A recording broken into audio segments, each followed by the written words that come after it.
700, but this is the highest figure that we are seeing posted on a Tuesday, and that includes 2,685 domestic transmissions and 14 cases from abroad. Now, with a rise by 34 patients we'll take a look at the patients in a bit, but here we can see the graph of the infections in the past week, and we are seeing a decline from yesterday by 128 infections, but compared to last Tuesday, it is an on-week surge by 575 cases.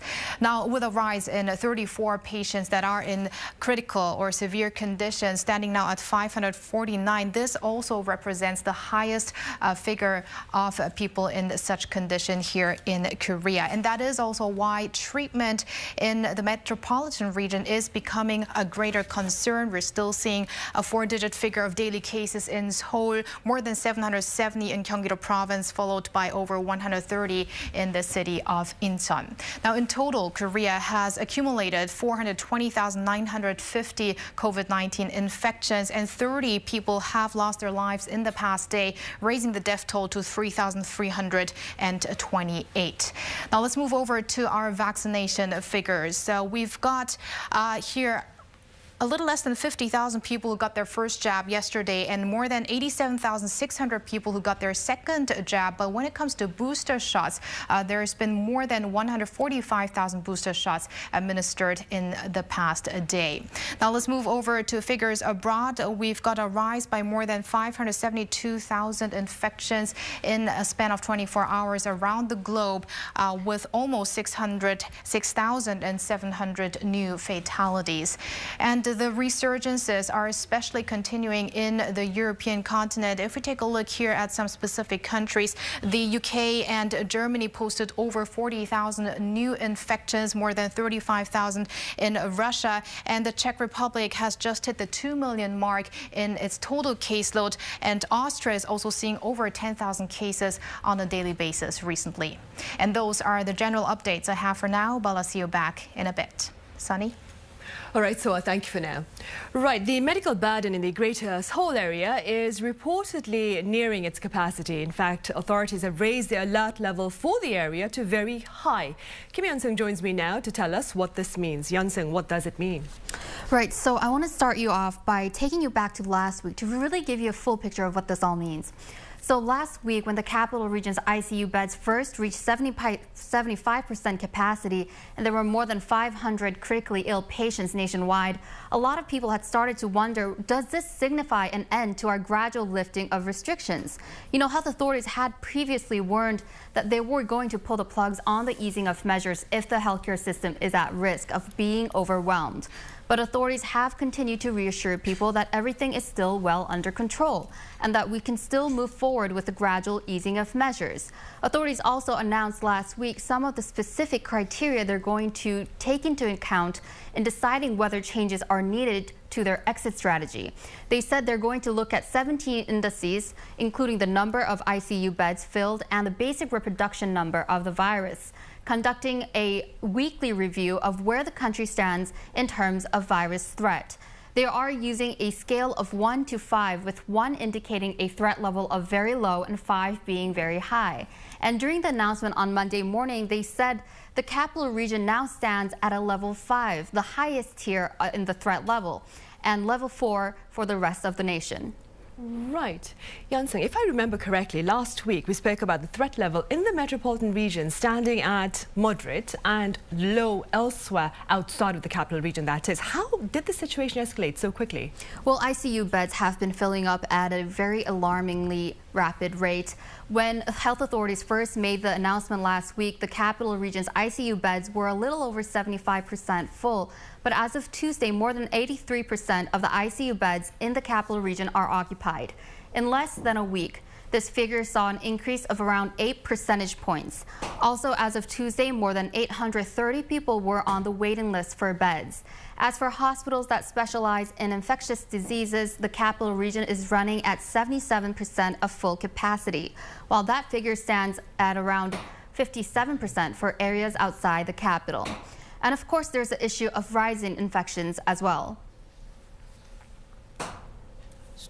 Infections in the capital area have continued to rise and saw an average of 2,174 cases in the past week. That's a 27% rise from the week before and a record high. Right, I see this. So the daily tally is also a source of much concern, of course. Right, Johnson, thank you for now, but stay with us for the extended talks. Right, let's now take a look at the government's latest remarks with regard to a COVID-19 situation here in the local front. And I have Kwan Soa back at the desk. Soa, what do you have for us?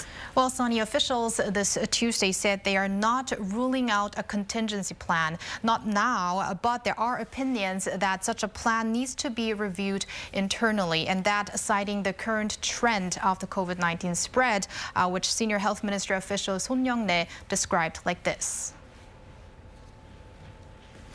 The current trend in the outbreak is characterized by transmission centering around the elderly and also high-risk venues like care facilities and nursing homes. This explains why we are seeing a disproportionately large number of serious and critical cases when compared to the overall case counts. Right, so against that scenario, so what are some of the immediate challenges officials are looking at? Well, the number of available hospital beds, the number of staff, and the right level of treatment according to the severity of patients. Park Kyang, an official at the Health Ministry, earlier in the COVID-19 government briefing, noted that the gap in medical capacity between the capital region and non-capital region is serious, and also that the number of people whose condition suddenly worsens is rising at a fast speed, which is why a mere expansion of the number of hospital beds does not solve the problem. Park added that beds for moderately ill patients require personnel who are just as skilled as those working in the ICU. Let's take a listen to more details. Up until now, ICU beds were managed primarily by Tier 1 general hospitals. The medical workers there, especially those assigned to respiratory and infectious disease departments, as well as intensive care wards, worked tirelessly to provide care to patients in serious and critical conditions. Although Central Disaster Management Headquarters has been dispatching workers, they're not as well trained as the medical staff at Tier 1 general hospitals. And also the question on how the government is dealing with the hundreds of patients that are waiting to be assigned hospital beds. Especially in the capital region, this question has been addressed, and Park said that while they are waiting for their appropriate treatment venue, they will be handled in the same manner as people that are recovering at home. Here's more. For those waiting for hospital beds, home treatment protocols will apply if they have to spend more than a day on the waiting list. This means they'll be provided with home test kits that gauge their blood pressure, pulse, and blood oxygen levels. Medical workers can install an app that allows for remote monitoring, and phone services will also be available. Right. And so understandably, the government has also announced plans out here to expand staff at public health centers.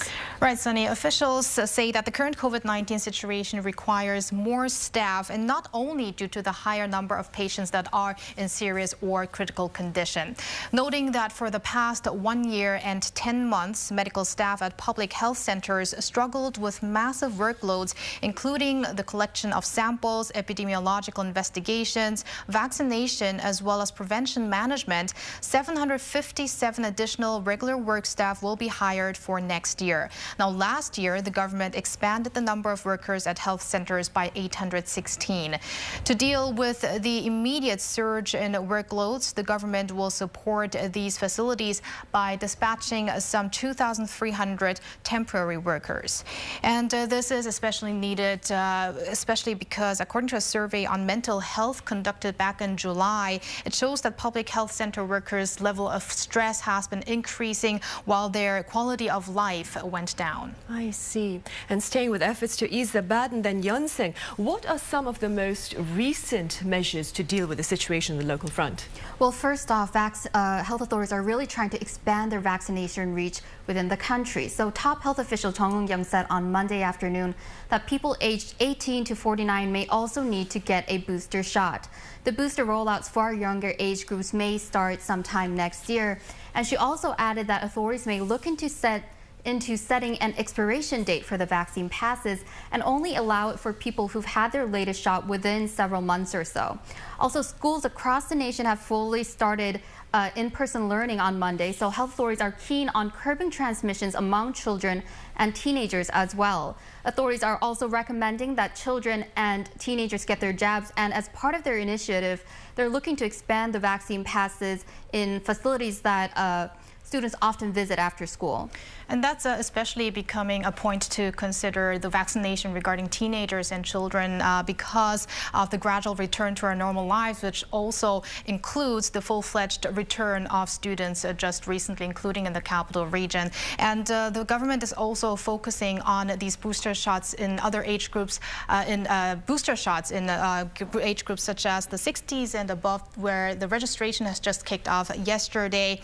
And also they have mentioned that the booster shots at medical facilities is expected to get speedier and end by the end of this month as well. And I also want to mention that because of these kids and teens that have been now returning to school and there are more higher chances of transmissions to the society, there are many cases where these kids get infected and then spread these to other places where secondary cluster infections are occurring, such as in the city of Daejeon just recently. There was one family that was infected, and they transferred this COVID virus to a kindergarten where, again, dozens of kindergarten kids, children were infected. Right, and we have yet to start vaccinations for children aged 5 to 11, right? That's a process that has yet to be approved here in the country. Right, so I also hear that Pfizer has shared some favorable news with regard to vaccinations for youth. Tell us more. Exactly. So although, as you said, here in Korea, we have not yet authorized this vaccination for those aged 5 to 11, but older teenagers, we might also take that into consideration here in Korea, because just recently Pfizer said that there was an efficacy of 100% of its vaccine for those aged 12 to 15, and that is the result of a long-term analysis of the phase 3 trial with some 2,200 participants that have taken part in this study, and they showed that efficacy rate 7 days to 4 months after receiving the second dose. I see. Well, that is reassuring to know. All right, so thank you very much for that update. And Yeon-sung, thank you. See you on Wednesday.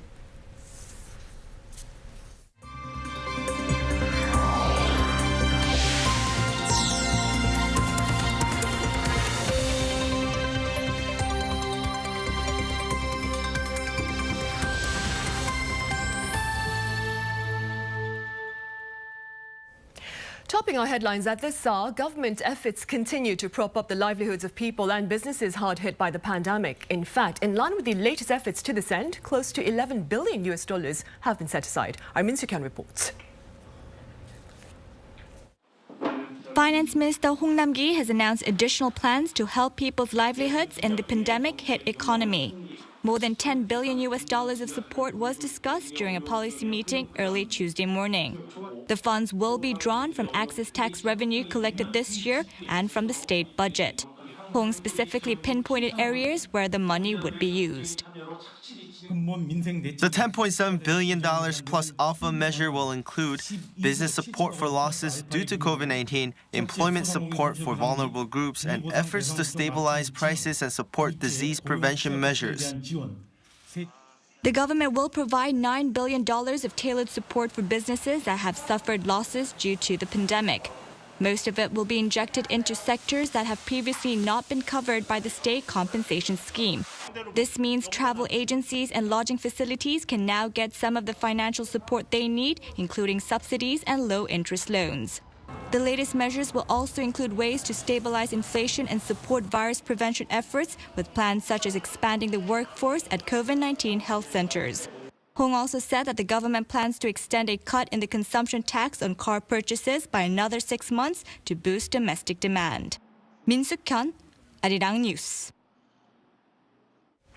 And as part of ambitious plans to turn small cities here into smart urban towns, Korea is poised to financially support projects that seek technology to make life more comfortable and convenient. Our Han Sung-woo explains.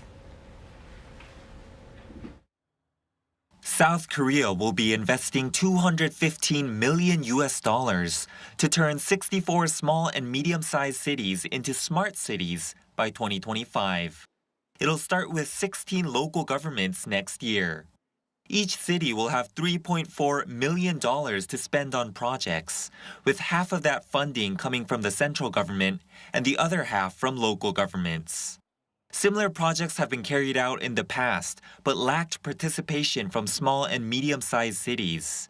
And to tackle the issue, the Ministry of Land, Infrastructure and Transport announced on Tuesday that it will be accepting applications from local governments next month. One model example they could follow is Incheon, which, according to the ministry, cut bus waiting times from 78 minutes to just 13 minutes through its so-called Meet Demand Bus app. Another is Bucheon's shared car parking program, which cut illegal parking by 48% and greatly improved parking space availability for app users.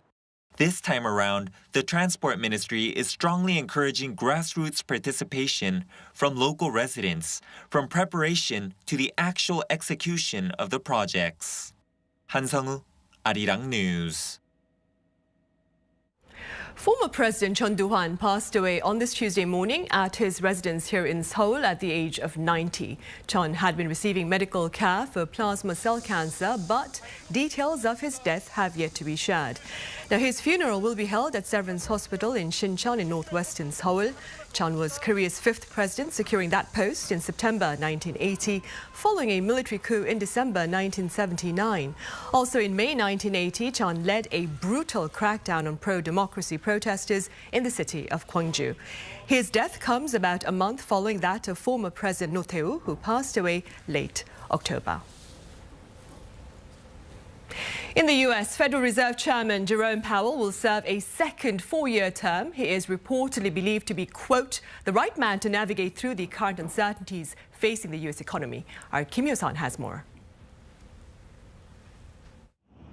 President Biden has renominated Jerome Powell, the Federal Reserve Chair, to another 4-year term, regardless of partisan identity. Biden stressed that Powell is the right leader to steer the Fed at a time of potential, but also uncertainty for the American economy. Put directly, at this moment, both enormous potential and enormous uncertainty for our economy, we need stability and independence at the Federal Reserve. Jay has proven the independence that I value in the Federal chair, in the Fed chair. The decision reflects the general view among Biden and his top aides that Powell has done well supporting the country's economy through the pandemic recession, fighting high unemployment and calming financial markets. After being renominated, Powell said he will exert his utmost efforts to tackle the challenges facing the U.S. economy. We will use our tools both to support the economy and a strong labor market and to prevent higher inflation from becoming entrenched. He also noted how rising inflation takes a toll, especially on families in need. President Biden also nominated Lael Brainerd, the only Democrat on the Fed's Board of Governors, as the Fed's vice chair. She was the preferred alternative to Powell by many progressive groups. Biden said he will fill the 3 remaining slots on the Fed's board in early December. Kim Yo-san, Arirang News. On the cultural front, another Korean drama on Netflix is making headlines, having debuted at the #1 spot on the day of its global release. Our Yoon-jin has more on the series, Hellbound. Even before its release, Hellbound was dubbed another Squid Game, with fans greatly anticipating the show's debut. The latest webtoon-based fantasy horror K-drama features a society that falls into chaos as people are notified of the exact time of their deaths as supernatural creatures show up to take them to hell when the time comes. Its subject matter deals with universal themes like life and death, crime and punishment, and how we're supposed to live our lives. I think the setting hell is very extreme, which also makes it a good setting to show the many different kinds of humans.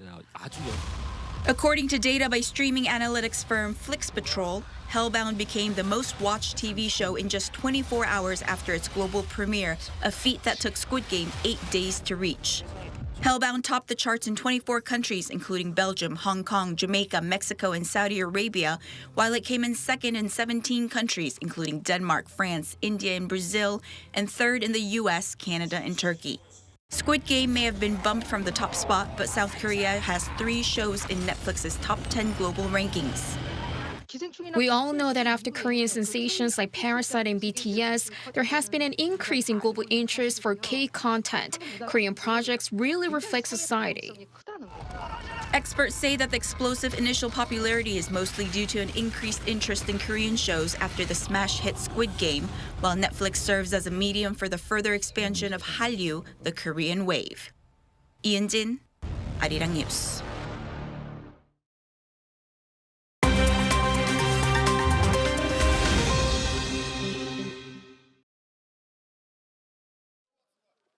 Let's take a look at what's going on in the world now.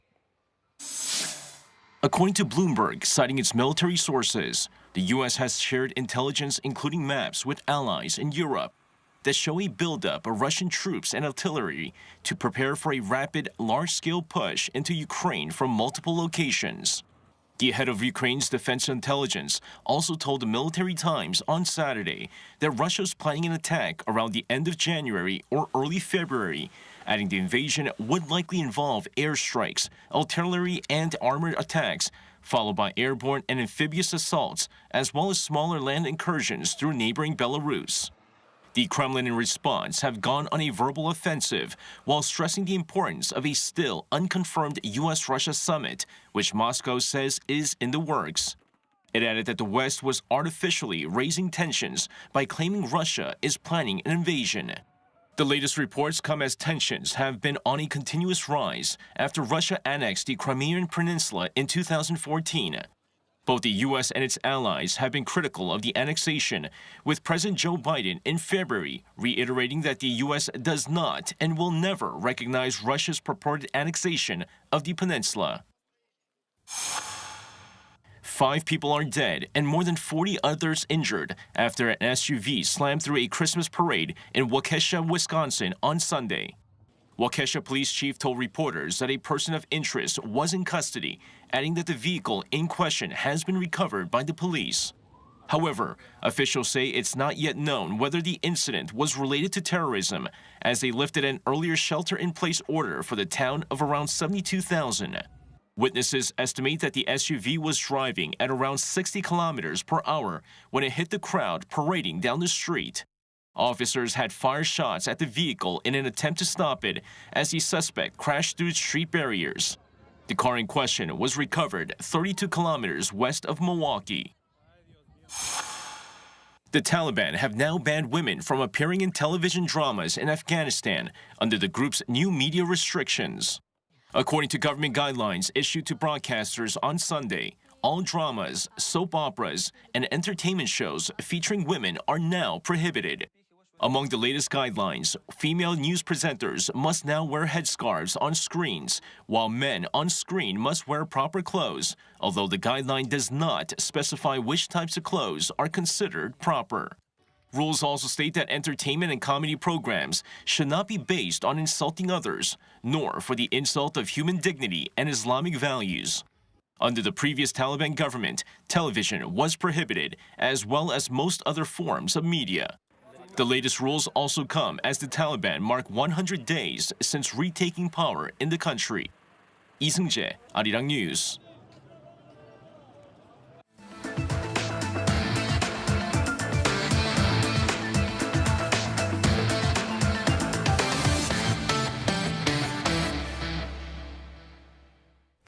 It's that time of the year again when families gather to partake in the annual tradition of making kimchi.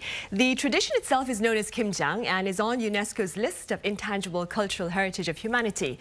Now, ahead of kimjang, shopping for the right ingredients is prerequisite, and our Chun Song-cho is out at a local farmers market to show us what's being offered. Song-cho, welcome. Good afternoon, Sunny. So, Song-cho, where is this particular farmers market that you're at? So I'm at a farmer's market in Yangcheongu district, and the weather is pretty chilly today. Temperatures have dropped to almost zero. However, the market is bustling with people right now who've all come to get their hands on fresh produce at its peak directly from farmers. And I'm sure a lot of them have come here to buy ingredients for kimchi because, yes, yesterday was kimchi day. And also this time of the year, late November to early December, is the best time for kimjang, the annual kimchi making. So offline retail markets were closed for a while during the pandemic. However, under the new Living with COVID-19 policy, restrictions have eased and these physical retail marketplaces have returned, connecting small farms to consumers directly. So let's take a look at what's being sold at this vendor right here. Here are large tubs of fermented shrimps, 새우젓, and this is all the way from Gwangcheon, and this is a key ingredient that goes into kimchi for sure. In particular, yangnyeom, and that is what gives kimchi the full flavor potential, right? And you see kanari ekjit here as well. It's like fermented fish extract, juice or sauce, and here are some other produce. Just at a first glance, you can see how fresh these ingredients are. And also, if you're looking for the best deal, then this is the place to be because not just kimchi ingredients, they're offering a large selection of vendors. And also, fresh produce that you find here is often cheaper than what you'll find in the grocery store. And also buying what's in season means that you will, the farmers will a lot of the times have the best deals, special deals on crops that are plentiful. So here is an official from the farmers market, and let me talk to her. 안녕하세요. 안녕하세요. So let's ask her let's ask her to give us a brief introduction of what this event is all about. 자, 그럼 이 직거래 장터 간단하게 소개 부탁드릴게요. 네. 양천구는 2004년부터 직거래 장터를 열고 있고요. So Yangcheongu district has been holding this marketplace annually since 2004. 이번 김장철 직거래 장터는 어려운 농가를 돕고 그리고 구민에게는 품질 좋은 농산품을 제공해주는 도농 상생의 장이 될 것으로 보입니다. So the goal of this marketplace is to provide the freshest and most affordable produce to consumers and to help small farms as well. 지금 여기에 몇 개 업체가 참여하고 있나요? 20개 지자체에서 40개 정도의 업체가 참여하고 있습니다. Alright, so I asked her how many companies are participating in this marketplace, and she said 40 companies from 20 different regions in South Korea. 감사합니다. 감사합니다. All right, so I want to show you something special here because kimchi is being made freshly at the spot. I don't know where the seller has gone to, but yes, so these are kimchi, and over there you see some radishes as well.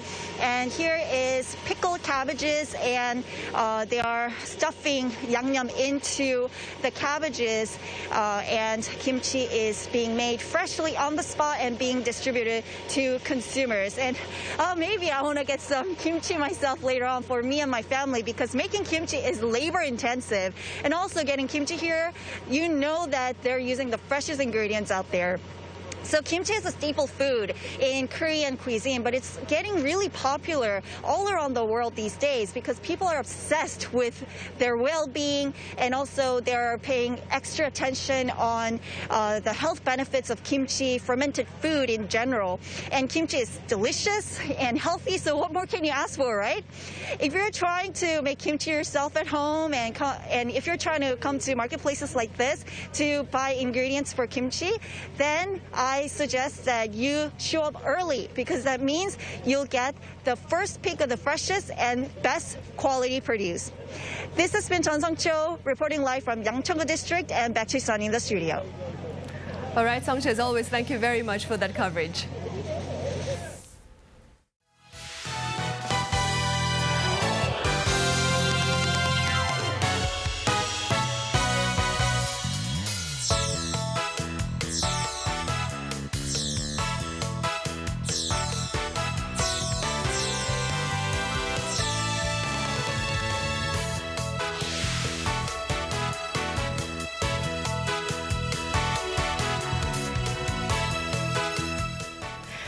Earlier this month, the Korea Disease Control and Prevention Agency launched a special committee assigned with the task of comprehensive research into reports of adverse reactions to COVID-19 vaccinations.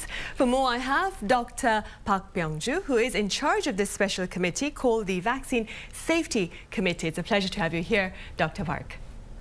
Hi. I also have Professor Justin Fenders at Dongseul University over in Busan joining us live via Skype. Professor Fenders, it's been a while. Welcome back. Thank you for having me. Right, we'll start here in the studio. Dr. Park, let's start with a few words then about the newly launched Vaccine Safety Committee, and perhaps do tell us a bit about how its role differs from the existing Vaccine Injuries Investigation Committee. Yes. The mission of the new committee is to produce scientific evidence on causal relationship between COVID-19 vaccine and suspected adverse reactions.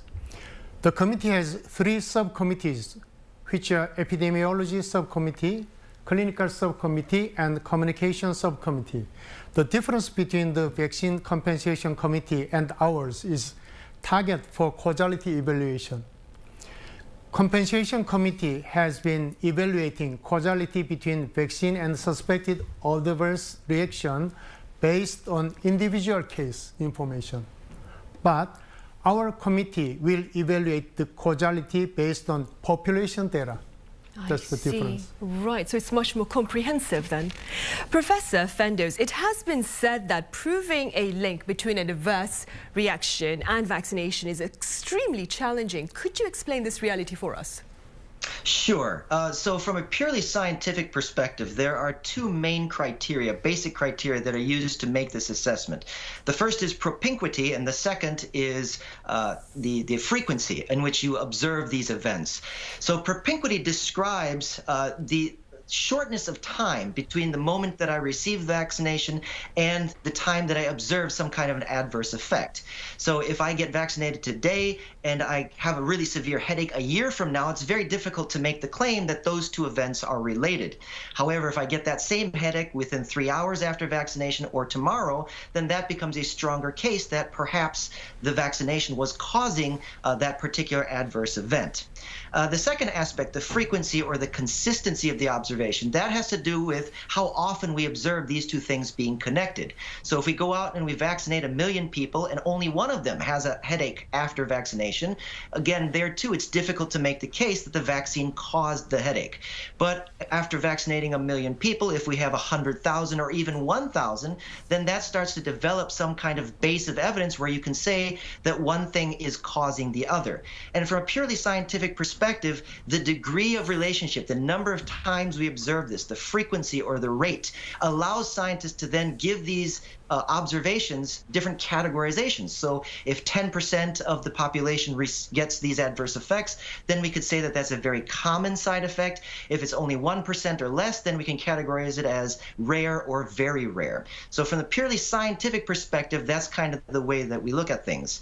When you add on the legal layer, especially when we're talking about compensation, the next thing that comes into play is something called provable injury. So this is the degree to which someone has an adverse effect and they are damaged in some fashion by it. So if I'm vaccinated today and then I have really severe heart symptoms and I'm hospitalized for 3 days, then that unexpected hospital bill would be an example of a provable injury. Also, if I missed work for 3 days and so I wasn't able to collect my normal wages, that also would be a provable injury. And depending on whether my symptom is one of those common or rare or very rare categories, that then allows me in a legal sense to try to make a petition to say, hey, the vaccine caused me these difficulties, and so I should be legally compensated in some financial fashion. Right, and talking about compensation, Dr. Park, what can you tell us about the compensation efforts here in the country for those who have experienced adverse reactions to COVID-19 vaccinations? Yeah, we have already a Vaccine Compensation Committee for a long time. So Vaccine Compensation Committee evaluated 1,551 adverse event cases submitted from February to July this year. According to compensation money amount, the criteria was 300,000 Korean won. So less than 300,000 won there have been 1,288 cases. Among them, 73%, 935 cases were compensated. But those with more than 300,000 Korean won, 263 cases, only 18%, 48 cases have been received compensation. So there's a big difference. Right. According to time interval, from vaccination to symptom occurrence, 47% were less than 24 hours, and 17% were from 1 day to 3 days. And only one case, 0.06%, was from 4 to 7 days. So it means that almost all of the cases were very short time period of symptom occurrence. That is acute adverse event. But our government is not deal with the chronic adverse events yet. That's the problem, I think. And according to diagnostic criteria, 63% was general symptom like fever, and 15% were neuropsychiatric symptoms, and 6.7% were gastrointestinal symptoms, and 6% were allergic reactions, and 5.5% were musculoskeletal symptoms, and 2.1% were local reactions like pain at injection site, and 1.2% were anaphylaxis. Right. Pain at the injection site, though, is a rather mild symptom of the vaccination, yes, right? Localized and mild. Right. Yeah. Dr. Park, do correct me if I'm wrong, but I understand that previously authorities here turned to research overseas to help them guide through whether this particular adverse reaction is caused by a vaccine. So they turn to research overseas. How will your new committee seek to tackle the task of determining a link between vaccination and a post-inoculation adverse reaction? Yes. Previously, I said our committee deal with the population data. So we are going to use the vaccinees information and reported adverse events from the Korea Disease Control and Prevention Agency, and then health, medical insurance claims data from National Health Insurance Service, and mortality data from Statistics Korea. Our committee will calculate the incidence rate and mortality rate of suspected adverse events, and then we are going to conduct well-designed pharmacoepidemiologic research to evaluate causality scientifically by record linkage study with using all these sources of data.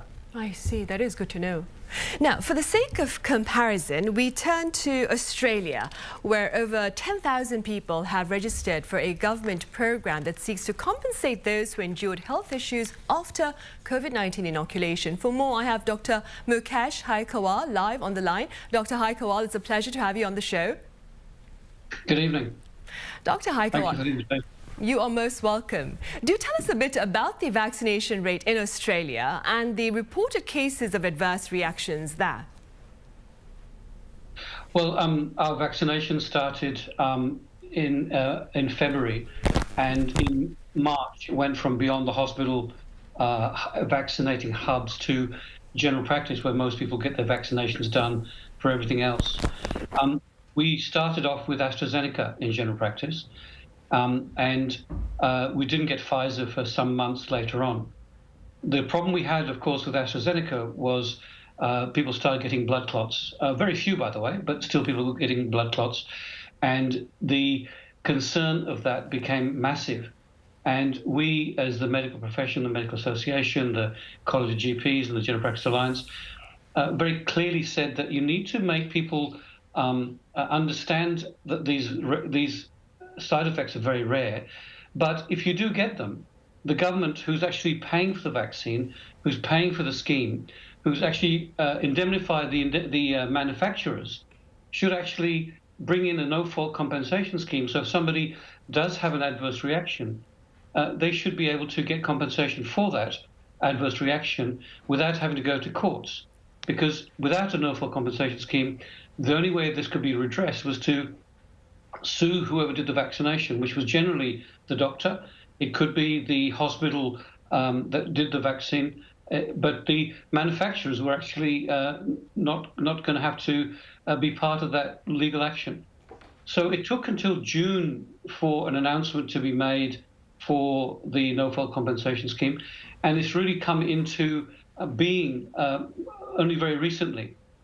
People are still not sure what happens if their claims are beyond $20,000, but there's supposed to be a scheme to look after them. And so what's happened is that of the 17 million people who've had vaccines now, about 10,000 have registered so far to potentially put a claim in, and that represents about 0.06% of all the people vaccinated. There have been adverse reactions, and you've had very good commentary about what that could look like, from very mild to very serious. And obviously it needs to be properly assessed as to the, and I like that word that you used there, the provable injury. And that's really the key to all of this, I suppose.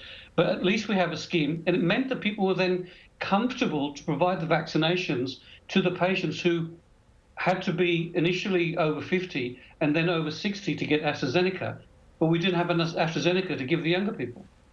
And when Pfizer started coming through, we couldn't give it to people who were under 40 because of the lack of access. So we had to make it something that a younger person could have, and a doctor would be prepared to give a younger person, as long as they were compensated for and didn't have to take all the financial and legal risk on the professional themselves doing the vaccination. So it made sense for this to happen, that the government said, we believe the vaccine is safe, we believe there's going to be very little side effects, proper problem, and if you do get them, we've got your back as a patient, citizen, getting the vaccine if it goes wrong, and you, the doctor, can keep giving them because we've got your back as well. So it's a very important scheme to bring some surety back to giving AstraZeneca. And of course, we've now gone, and there's much more Pfizer available. We've also got Moderna now. We only have 3 vaccines here. And of course, we've got to the situation where we can give people whichever vaccine they want. Right. And very briefly speaking, Dr. Hellbound, what can you tell us about the procedure to assess a link between the vaccination and certain adverse reactions? At this stage, the scheme has got to the stage of announcing that it exists and asking people to express their wish to be part of it. There will be committees like your own being formed here, but at this moment they have not been set up, and actually the criteria are still being developed. And I think this will be an international, global way of doing this, using UN criteria. We have a Murdoch Children's Research Institute, which is my go-to resource for anything to do with COVID vaccination, and that accumulates all of the data and all the potential problems you can get with each of the vaccines and the benefits of the vaccines. Remembering that if you didn't get vaccinated and you got COVID, that's pretty serious, potentially lethal. And of course, people who have got COVID and recovered can have something called long COVID as well, which is also pretty horrible to have as well. So there's both sides to that issue about vaccinations and side effects compared to actually getting the infection, which is a big problem, of course. Right. And before we go any further, Professor Fendos, I speak as a layperson. For the sake of clarity, what can you tell us about the possibility of race-related differences with regard to post-inoculation adverse reactions? So it turns out that the idea that race can create differences in outcome or differences in result for medication or vaccine is a relatively new idea. I think we've only really taken it very seriously maybe for the last 20 years or so. And when you look at the data, there's not a whole lot of it. But we have seen some cases when it comes to medication where race can make a very big difference in very specific situations.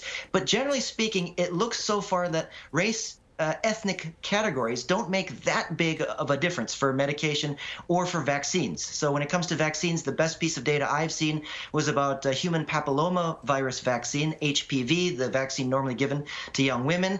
A study done in the United States by the University of Pennsylvania showed that non-Latino white women were more likely to get migraine headaches as a side effect. But the general trend so far in the literature and in the data is that the differences in the side effects are not that large, and also that the side effects themselves, the severity of them also is not that different. When it comes to COVID vaccines, it gets a little more complicated because we have so many different kinds of vaccines. So it's much more difficult to go through the data. And also having a really good experiment to test the idea of whether race makes a difference can also be problematic many times, because you can't just take Russian Caucasians and Asian Chinese and compare them, because there are many other things between those two groups that are different. So for instance, the lifestyle is different, the climate is different, the food is different. So the ideal kind of experiments that you want to do are where you have different ethnic groups living in the same city, for instance. And those kinds of data sets are kind of difficult to come by. But one thing is for sure, which is that it seems like for the COVID-19 vaccines that we don't see very large differences in outcome between ethnic groups, because just given the sheer number of people who've been vaccinated, if there were large differences in there, we would have seen them already. So there probably are some small differences in there, but there are not going to be any significant large ones. Right. Meanwhile, back on the local front, Dr. Park, does the presence of your committee, that is, signal the possibility of perhaps changes in previous causality assessments of reported adverse cases by the KDCA? Yeah, I think it will be possible. Especially some of the reserved decision-making cases due to lack of currently published scientific evidence. But our committee produced the scientific evidence by using Korean data. So the result can be used to decide to have positive causal relationship for the reserved cases. So we'll try. Right, I see. That is good to know also. Back in Australia, Dr. Kawal, I believe thousands of protesters took to the streets this past weekend denouncing COVID-19 vaccinations. What would you say is fueling these rallies, and what do you propose in response? It's a mixed bag of what they're protesting against. So in my state, which is Victoria, and my capital city of my state, Melbourne, was declared the most lockdown city in the world before we started easing our restrictions about 2 weeks ago, and even more so last week. So there's new laws being brought in about pandemic laws. That's part of the protest. There's issues about mandating people having to go and get a vaccine to get to work, or to go to school, or to work in certain professions, and that people are protesting against that. And it's not necessarily about the vaccine itself. Many people are happy to have the vaccine, they just don't want to be told what to do. So I think we've even seen the Prime Minister talking about the government stopping telling people what to do all the time, whereas the state premiers have actually managed to get people to a situation where we can break down the lockdown and make people get back to work and out of masks again, because they've had vaccinations available and because the uptake was good. But it took a long time to get to the uptake to be so high, and it meant we had to have supply. And there was the mandating made people think that they had to do it, and in fact, it was good. My personal feeling is people should be given all the information to make the right choices for their own, to make that choice to get the vaccine, because it's the right thing to do, the safest thing to do for themselves, their family, and everybody around them. So a lot of these things have got mixed one into the other. I think that the protest, the biggest concern is about the new legislation here in Victoria, but certainly in other states, people are protesting being mandated to have the vaccine. The vaccine hesitancy is more, we had problems about supply, we had problems about worry about vaccine side effects, we had other issues that people were worried about. The main thing is people just don't want to be told what to do. And I think the main push is about getting good information. And of course, in Australia, it's a very multicultural society with, in my suburb around here, 135 different nationalities. So getting information people can understand in language, on video, on tapes, so they can actually make the right decision based on good information and not just media hype, which is causing them to be unnecessarily concerned. The level of vaccination side effects have been very tiny, and the benefits have been massive. The number of people going to hospital, going onto intensive care, being on a ventilator has dropped right down to next to very, very small numbers a day now. Right. Professor Fendo, staying with vaccinations, here in Korea, vaccinations among teenagers have yet to gather momentum amid concerns, of course, over possible physical repercussions. Do you suppose an active compensation campaign and perhaps related treatment efforts would serve to boost inoculations among the teenagers here in the country? So I think first for the international audiences, it's important to note that Koreans don't become legal adults until age 19. And so that means that the vast majority of Korean teens are actually minors. And even when they hit age 19, chances are they're still living with their parents and probably still doing some things that their parents tell them to do. So even though they're not minors, technically, they're probably behaving like minors. So when it comes to teens getting vaccinated in Korea, you kind of have to consider both groups that are involved in the decision making, the teens themselves, as well as their parents and guardians. And I think the challenges on either side are slightly different. So on the teen end of things, I think most teens have already either seen or heard or even know of someone or know someone who knows someone who's gotten tested positive, gone into quarantine, but not shown any symptoms in their age group. So I think the prevailing understanding among teens is that, it's not as dangerous for me as it is for elderly. And so I don't have to worry as much about this. And that's a pretty serious obstacle to overcome if you're trying to convince them to do something, because to them it might not feel very necessary. On the parents' end, it's probably a combination of that also with the strong parental instinct. So parents, they're trying to make a value judgment based on the balance of potential risk with potential benefit. And they're probably seeing the same thing, that, most teens, most young people don't seem to have much trouble. And so they're hesitant to put something that seems foreign into the bodies of their children when it doesn't feel like it's necessary. Now, I'm sure other guests on your program have said this, but the real issue with teen vaccination is not about protecting the teens per se. Obviously, that's a good effect. But it's also about trying to protect people that the teens might come in contact with and to whom the teens might spread the virus. And so this is really still, even a year on now, it's really about protecting someone else's grandmother or your grandmother more than it is protecting the teens themselves. And so I wonder if one of the pieces of public relations work, one of the images that's not being pushed enough is this reality that, we understand that that you probably don't need the vaccine, but you're not doing this for yourself, you're doing it for someone else. And obviously in a lot of Western countries, you might not hold a lot of hope that this works because, Westerners, for whatever reason, have been very reluctant to put down their own personal freedoms, to do a small thing that might be relatively inconvenient to save someone else's life. But I think in Korea, you might get a little bit more push with that. And so short of there being some new highly virulent variant of the virus that infects teens at a high rate, that forces them to change that mentality of, this doesn't have a whole lot to do with me, I don't see a lot of other courses that you could use to tip the scale in favor of convincing them to get vaccinated. Right. So pushing this idea, I think, is very important. Right. I think the word that Dr. Haikawal used in another interview was the word goodwill, a sense of goodwill among the people to partake in the vaccination campaign. All right, Professor Fenders, thank you very much for your thoughts. Dr. Haikawal over in Australia, thank you very much for your time and your insights. And Dr. Park here in the studio, thank you for being with us today.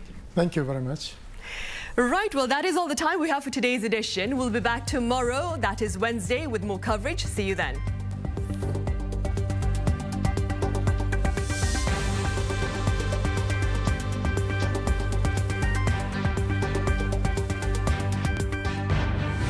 지겨운가요?